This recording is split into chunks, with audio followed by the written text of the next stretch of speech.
Amanda Rivera walked into the big white room where all the alien leaders sat waiting.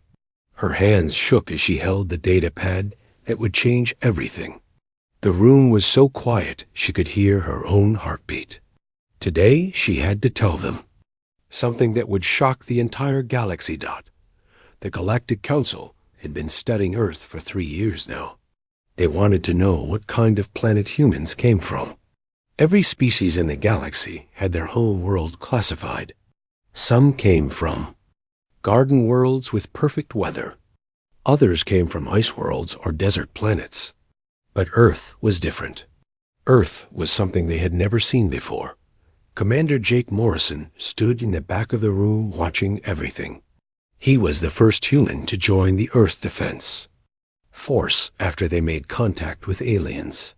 He knew what Dr. Rivera was about to say would change how every alien in the galaxy looked at humans. The alien delegates looked strange and wonderful. The Zentari had 4 eyes that moved in different directions. The Vorthic were made of crystal and glowed with soft light. The hegemony representatives looked like tall gray sticks with big heads. All of them were waiting to hear about Earth. Dr. Rivera cleared her throat and began to speak. After 3 years of study, we have classified Earth as a Class 12 death world. The room went completely silent. She continued, "This is a new classification that we had to create just for Earth." Ambassador Kale 9 from the hegemony made a sound like glass breaking. That is impossible. No species from a Class 12 world could build spaceships. They would be dead. But Dr. Rivera had done her homework. She had studied Earth for months. She knew things about humans that even humans did not know about themselves. Earth had gravity that was much stronger than most planets. The air had oxygen that would kill most aliens if they breathed it. The weather was crazy with storms that could destroy cities.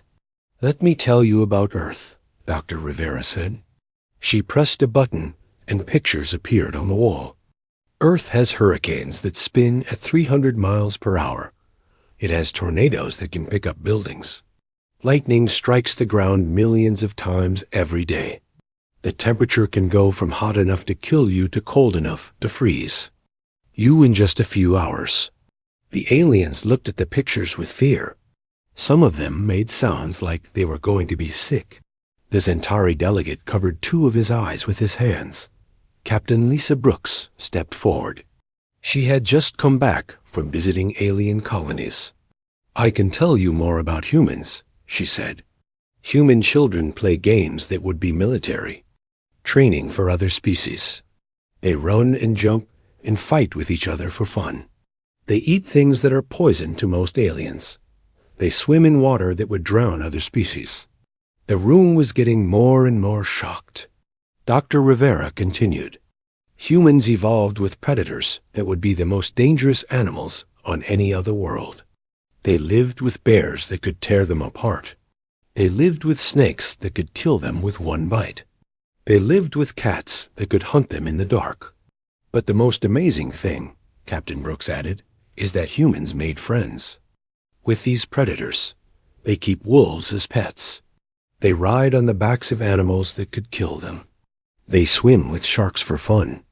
The crystal Vorthic representative flickered with nervous energy. "This cannot be true. How did they survive?"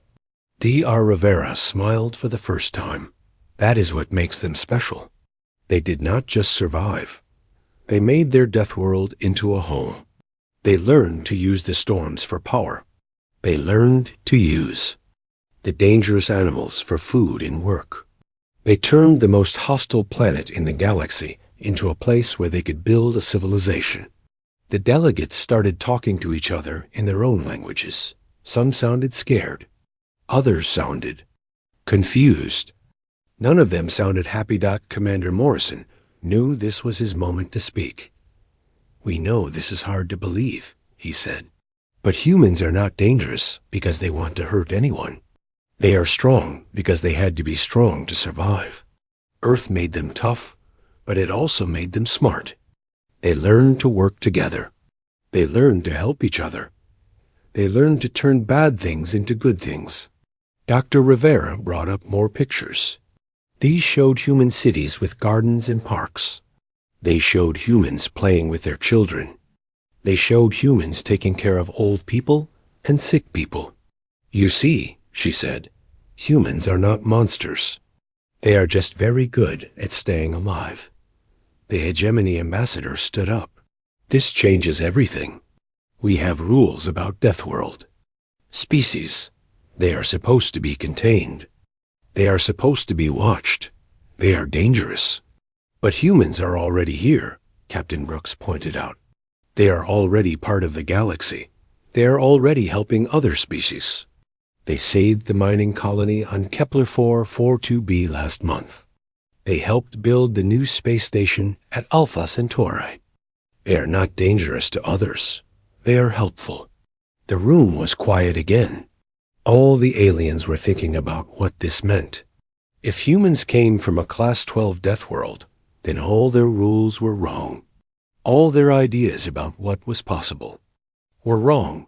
Dr. Rivera looked around the room at all the alien faces.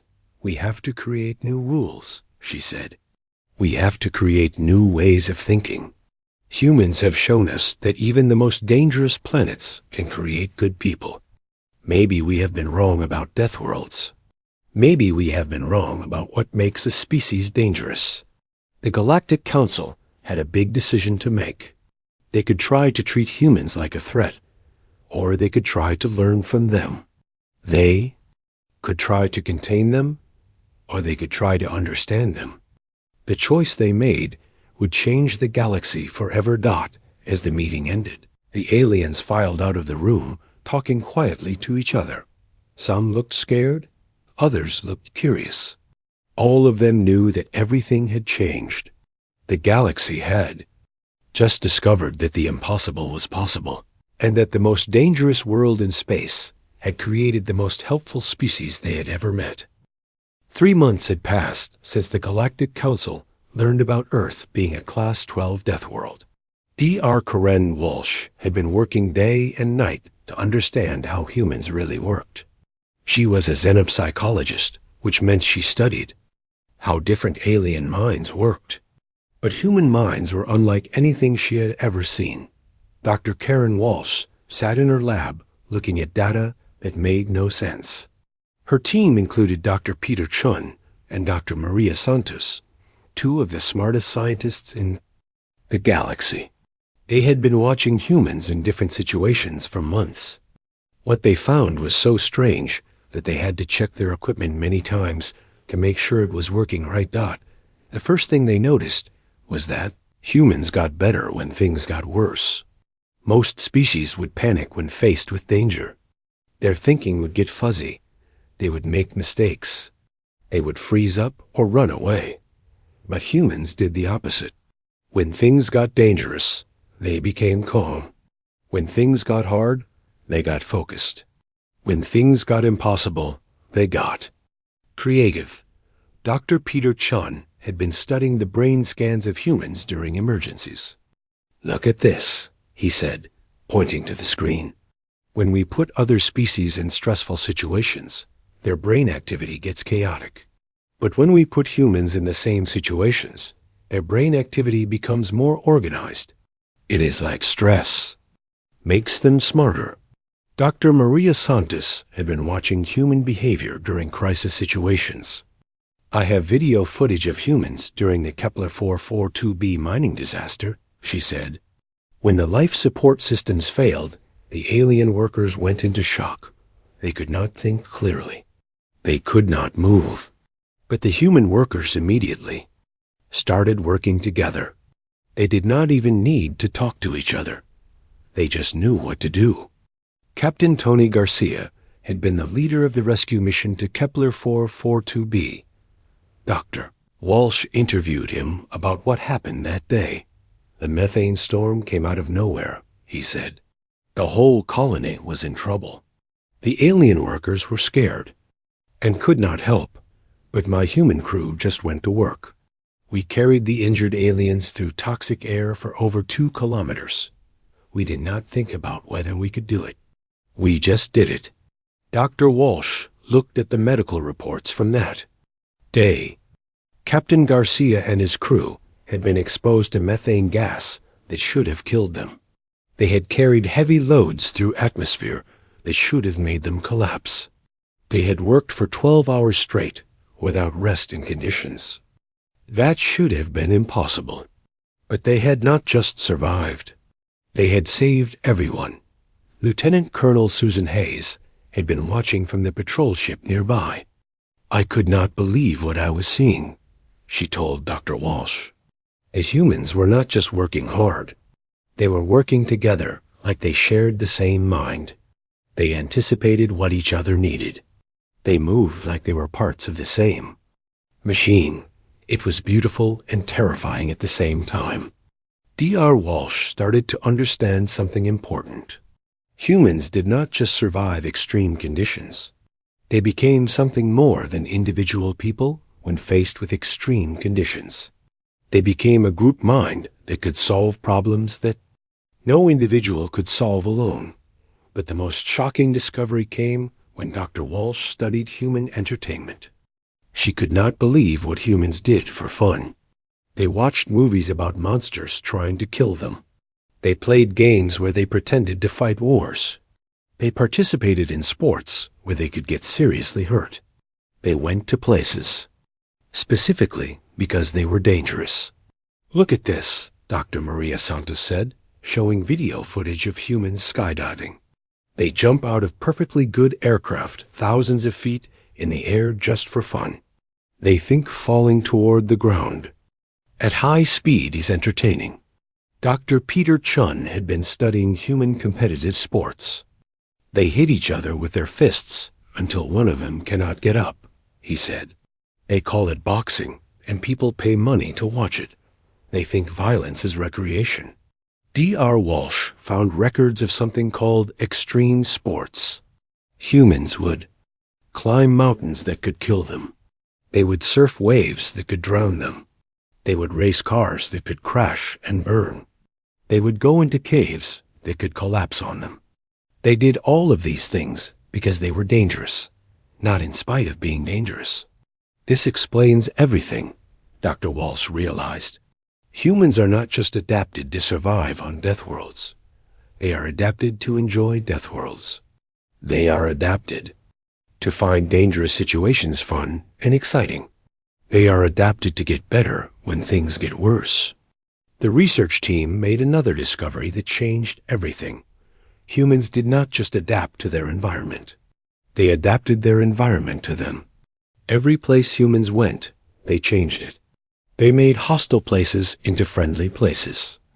They made impossible places into possible places. Dr. Walsh studied the human colonies that had been established in the past year. Every single one had been on a planet that other species considered uninhabitable. But within months, the humans had turned these death worlds into thriving communities. They had figured out how to use the dangerous conditions to their advantage. On the ice world of Hoth Prime, humans had built cities that used the constant blizzards to generate power. On the desert world of Tatooine 7, they had learned to farm using the sandstorms. On the jungle world of Pandora 4, they had made friends with the predatory plants and used them for protection. They are not just surviving, Dr. Walsh told the Galactic Council. They are thriving. They are taking the worst worlds in the galaxy and making them into homes. They are doing things that we thought were impossible. The aliens in the council chamber looked at each other with worry. If humans could turn death worlds into homes, what did that mean for the rest of the galaxy? If humans got better when things got worse, what would happen when they faced real challenges? Dr. Walsh finished her report with a warning. We have been thinking about this wrong, she said. We have been worried about humans being dangerous to us. But maybe we should be worried about not being dangerous enough for them. Maybe we should be worried about boring them. The council members talked quietly among themselves. They had thought they understood what humans were. They had thought they knew what Deathworld species were like. But Dr. Walsh's research had shown Them that humans were something completely new. They were not just survivors. They were transformers. They did not just adapt to their environment. They made their environment adapt to them. As the meeting ended, the aliens filed out with more questions than answers. They had learned that humans were not just from a Deathworld. They had learned that humans were Deathworld specialists. They could take any hostile environment and make it into a place where life could flourish. The galaxy was about to discover that the most dangerous thing about humans was not their ability to survive. It was their ability to make others survive too. Admiral Rick Thompson was reviewing fleet positions when the emergency message came in. The transmission was short, but it made his blood run cold. A human colony ship had gone silent. The last message they sent talked about interesting weather, patterns on their new planet. Now nobody could reach them.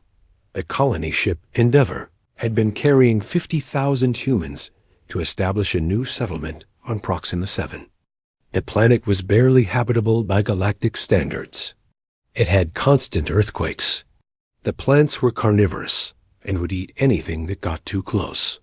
The atmosphere required breathing masks for most species. It was the kind of world that most aliens would never even visit, let alone try to live on. Dr. Helen Kim had been monitoring the colony mission from the orbital station. She was supposed to get regular reports about how the settlers were doing. For the first month, everything seemed normal. The humans reported that they were building shelters and setting up farms. They said the planet was challenging but manageable. Then the reports stopped coming.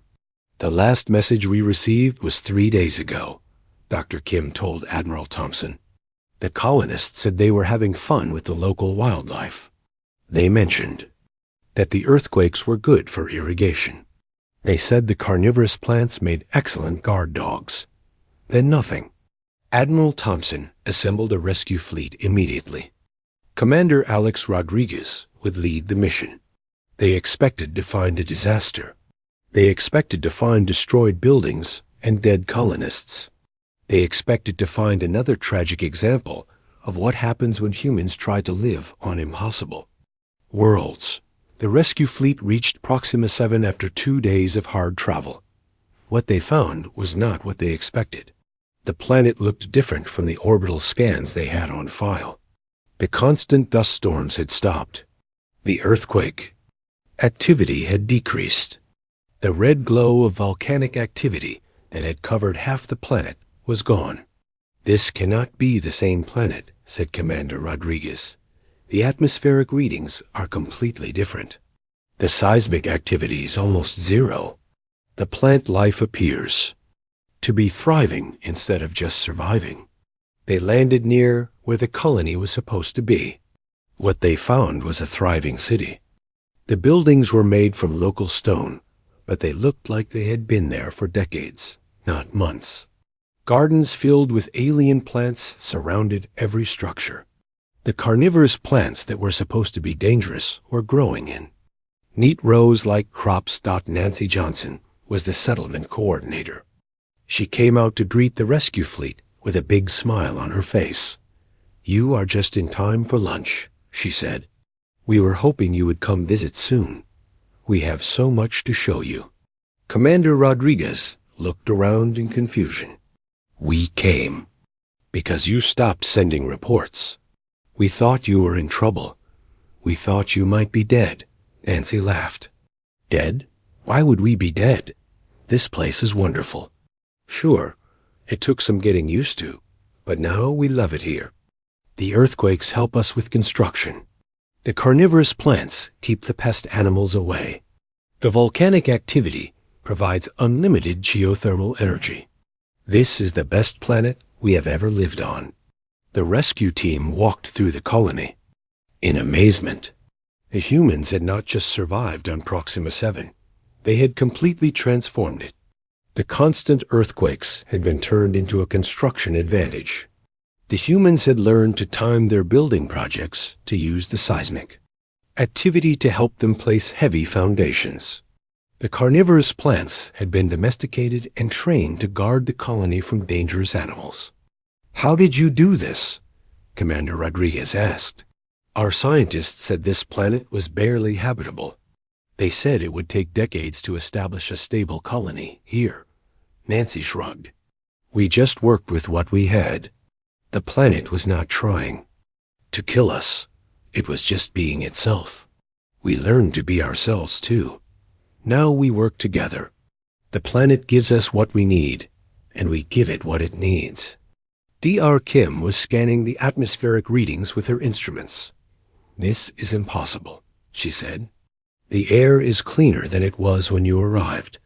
The soil is more fertile. The water is purer. How did you improve the entire planet in just 3 months?" A colonist named Ben Clark overheard the question. "We did not improve the planet," he said. "We just helped it be better. The earthquakes were happening because the planet was stressed. We learned to relieve that stress. The plants were carnivorous because they could not get enough nutrients from the soil. We learned to give them what they needed. The atmosphere was toxic because the volcanic activity was out of balance. We learned to balance it." The rescue team was getting reports from other human colonies around the galaxy. Every single one had gone through the same process. Humans would arrive on a barely habitable world, and within months it would become a thriving paradise. They were not just surviving on these death worlds. They were healing them. On the ice world of Glacier Prime, humans had turned the constant blizzards into a planetary air conditioning system. On the desert world of Sand 7, they had learned to make the sandstorms distribute water across the planet. On the jungle world of Vine 3, they had trained the aggressive plant life to create a natural defense system against predators. "This is not natural," Dr. Kim said. "Species are not supposed to be able to transform entire planets. That takes millions of years of evolution. You have done it in months." Nancy smiled again. "Maybe we just think about it differently. You see a hostile planet and think about how to fight it. We see a challenging planet and think about how to dance with it. You try to impose your will on nature. We try to find harmony with nature." Commander Rodriguez contacted Admiral Thompson with his report. "Sir, the colony is not just safe. They are thriving. They have turned Proxima 7 into a garden world. They have done something that should be impossible." Admiral Thompson reviewed the reports coming in from all human colonies. Every single one told the same story. Humans were not just surviving on death worlds. They were transforming them into something better. They were healing damaged planets. They were creating new ecosystems. They were doing things that violated the basic laws of planetary science, that the galactic community was facing a crisis. If humans could transform any planet into a paradise, what did that mean for the rest of the galaxy? If they could heal damaged worlds, what would they do to healthy worlds? If they could work with nature instead of against it, what would they do with the most dangerous planets in the galaxy? The rescue fleet prepared to leave Proxima 7. As they lifted off, Commander Rodriguez looked down at the planet one more time. It was green and blue and beautiful. It looked like a completely different world from the one they had come to investigate. "They are not just colonists," he told Dr. Kim. "They are planetary healers. They are world builders. They are something we have never seen before." Dr. Kim nodded. "The question is not whether they are dangerous to us. The question is whether we are ready for what they can do. They are not just changing the worlds they live on. They are changing the very idea of what is possible." The rescue fleet headed back to report to the Galactic Council. They carried with them the knowledge that humans were not just survivors. They were transformers. They were healers. They were something that could change the galaxy forever. The panic was just beginning.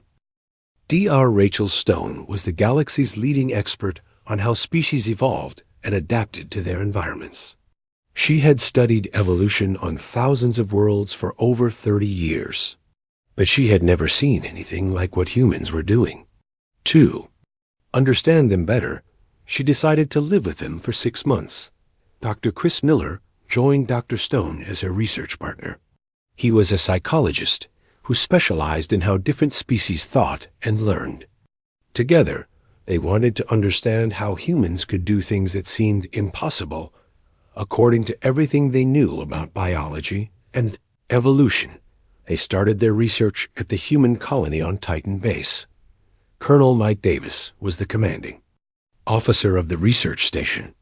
He had been studying human performance under extreme conditions for over a year. What he had discovered was changing everything scientists thought they knew about the limits of biological adaptation. "Watch this," Colonel Davis said, leading them to a training room. A human volunteer named Kate Wilson was inside a chamber that simulated the conditions on a methane world. The atmosphere would kill most species in seconds. The pressure would crush their organs. The temperature would freeze their blood. But Kate was not just surviving. She was working on complex problems and communicating clearly with the researchers outside. Dr. Stone checked the readings on her instruments. "This is impossible," she said. "No species can adapt to environmental changes this quickly. Evolution takes thousands of generations." "She has been in there for only 2 hours." Colonel Davis smiled. "That is what makes humans special. They do not wait for evolution to help them. They make evolution happen by choosing to adapt." Kate has been training for methane world conditions for only 3 weeks, but she has already developed the ability to process different atmospheric compositions. Dr. Miller was fascinated by the psychological aspect. How does she do it? How does she consciously control her biological responses? Kate Wilson came out of the chamber and joined the conversation. "It is not really conscious control," she said. "It is more like conscious acceptance. I do not fight the environment. I do not try to impose my normal biological responses on it. I just accept what the environment needs from me and let my body figure out how to provide it." Dr. Stone had studied thousands of species, but she had never heard of anything like this.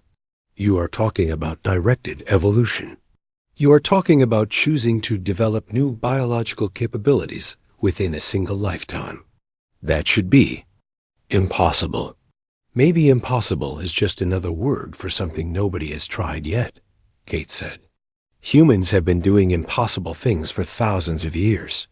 We learn to fly even though we do not have wings. We learn to breathe underwater even though we do not have gills. We learn to survive in space even though we evolved on a planet.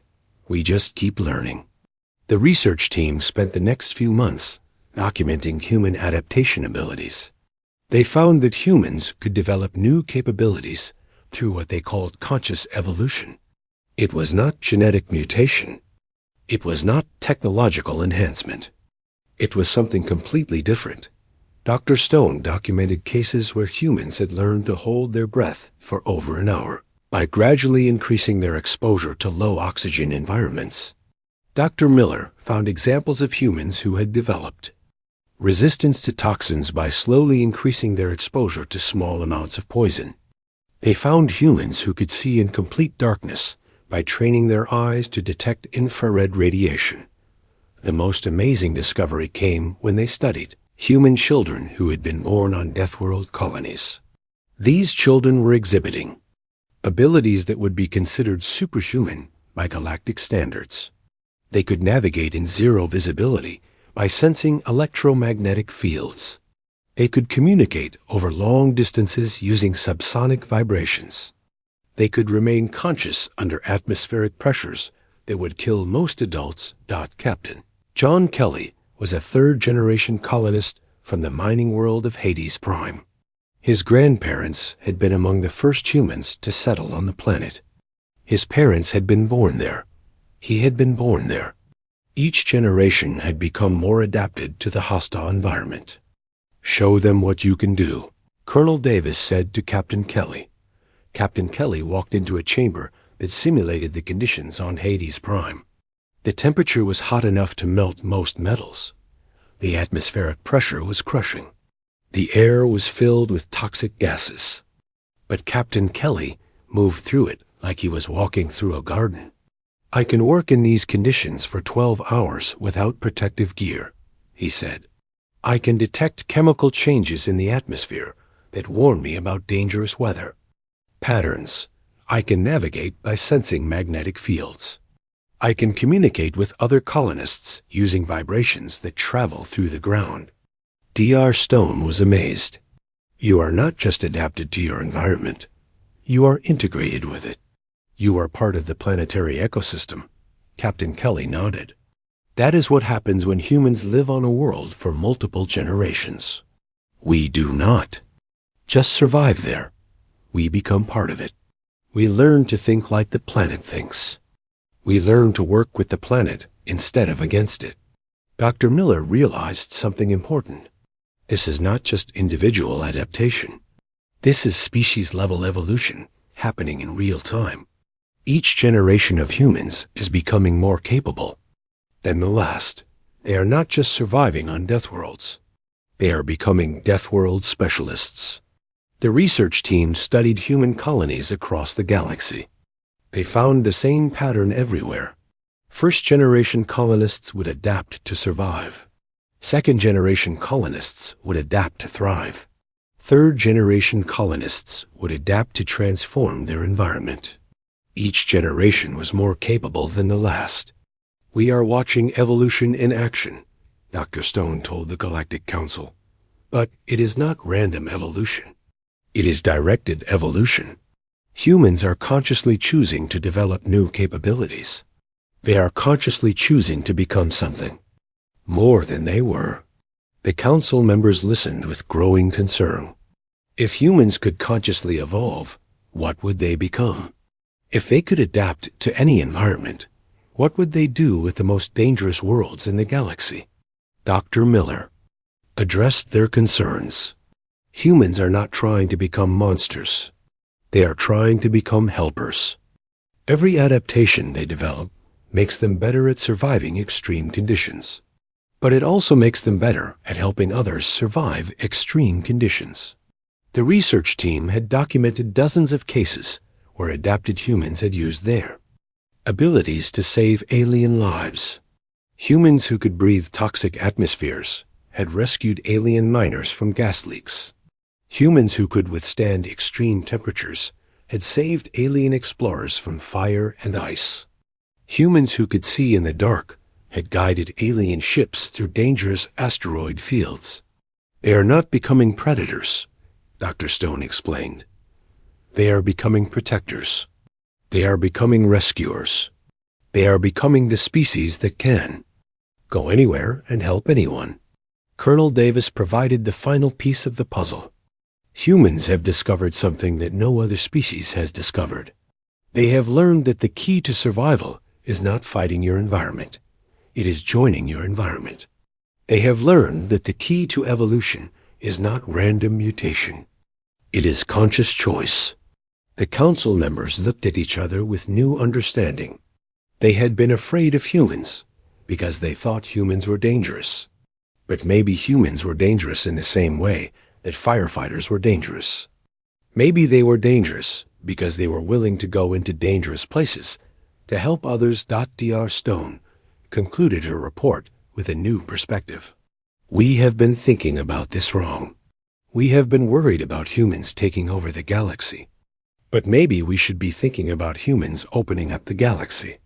Maybe we should be thinking about humans making it possible for all species to live on worlds that were previously impossible." The council had a decision to make. They could continue to fear human adaptation abilities, or they could embrace the possibilities that those abilities offered. They could try to contain humans, or they could try to learn from them. As the meeting ended, the aliens filed out with a new understanding of what humans represented. They were not conquerors. They were pioneers. They were not destroyers. They were builders.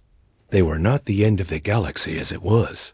They were the beginning of the galaxy as it could be. President Linda Carter stood before the Galactic Assembly for the first time in human history. The vast chamber was filled with delegates from every species in the galaxy. Some looked curious, others looked worried.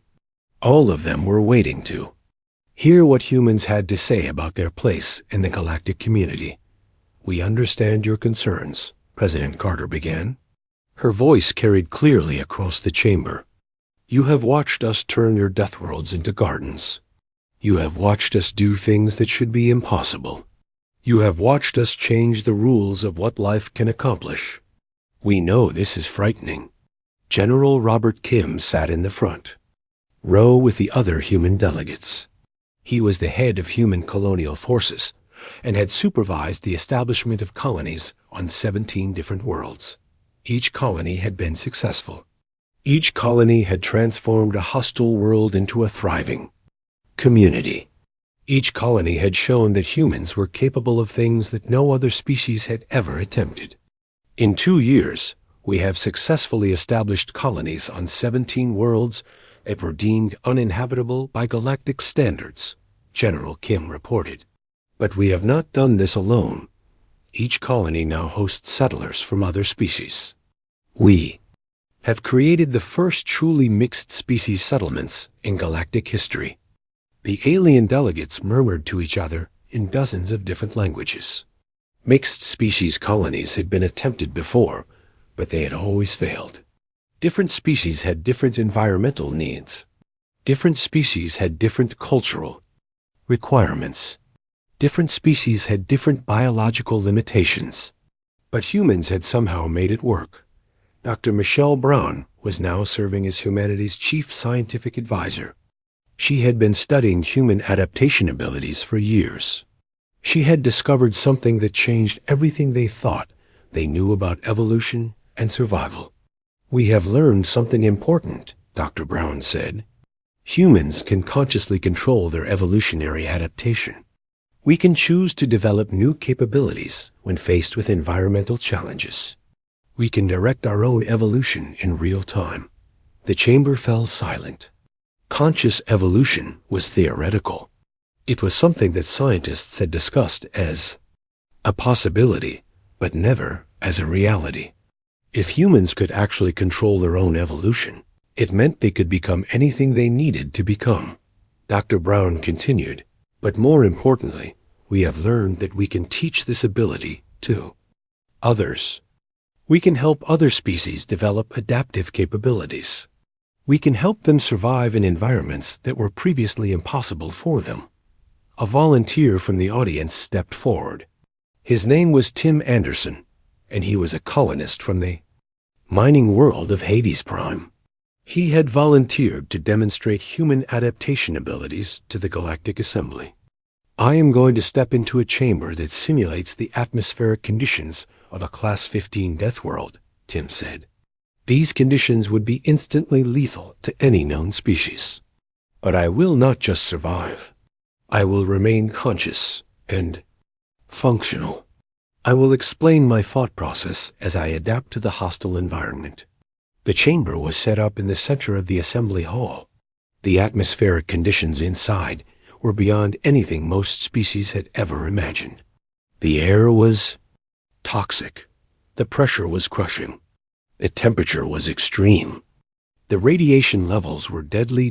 Tim Anderson stepped into the chamber and began to adapt.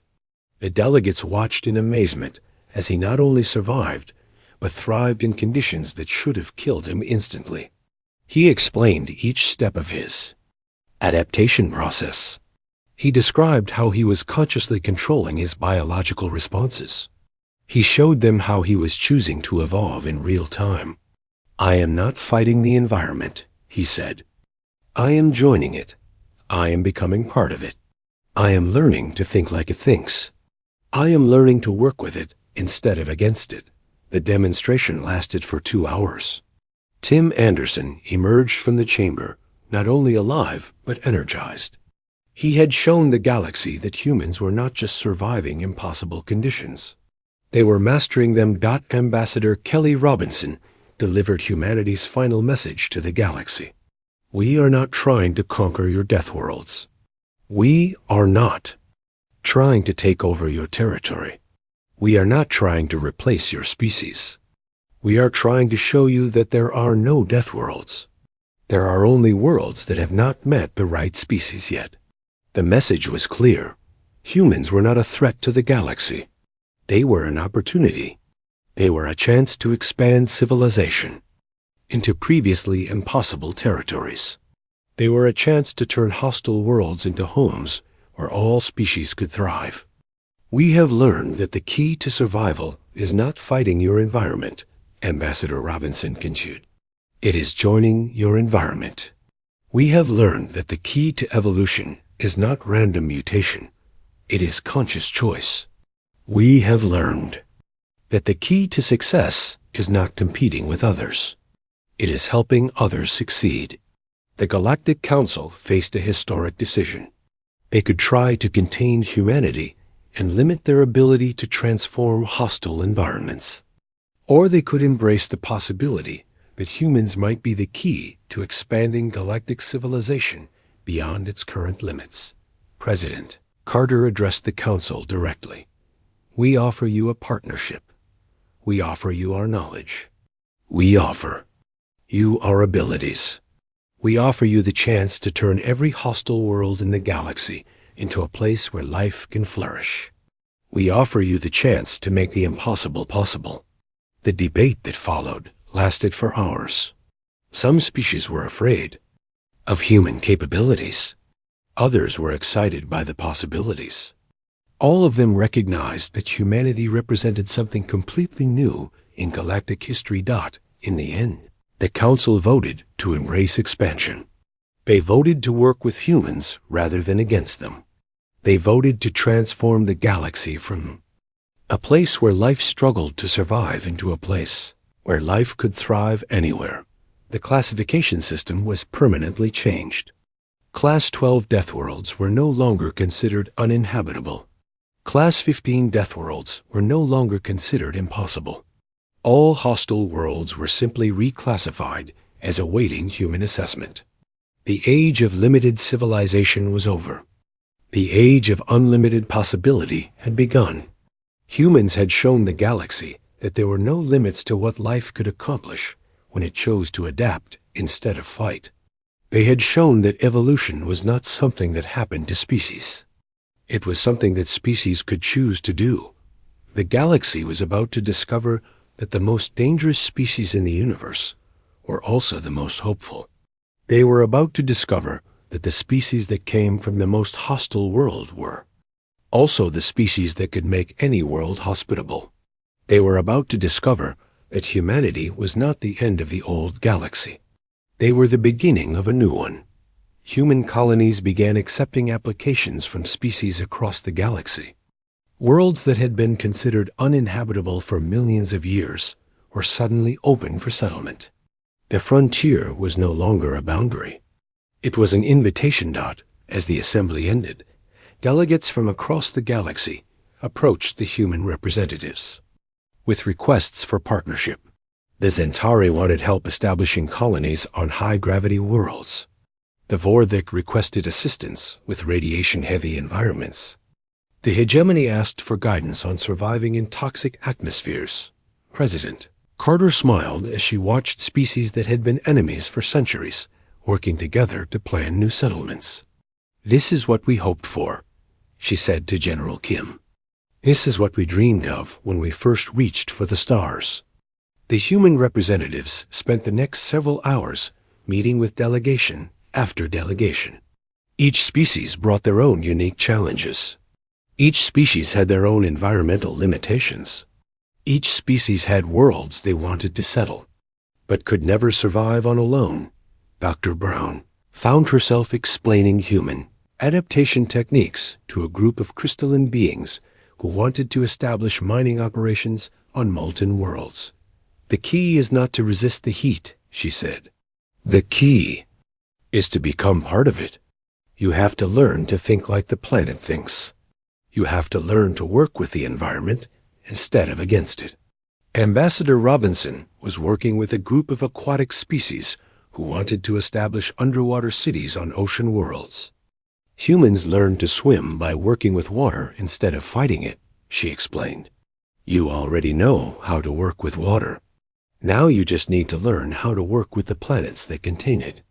A transformation was happening faster than anyone had expected. Within days of the assembly meeting, the first mixed species expedition was being planned.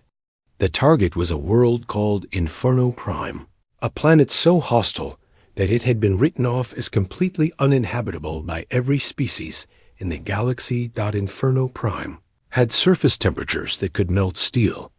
It had atmospheric pressure that could crush starships. It had radiation levels that could kill most life forms in minutes.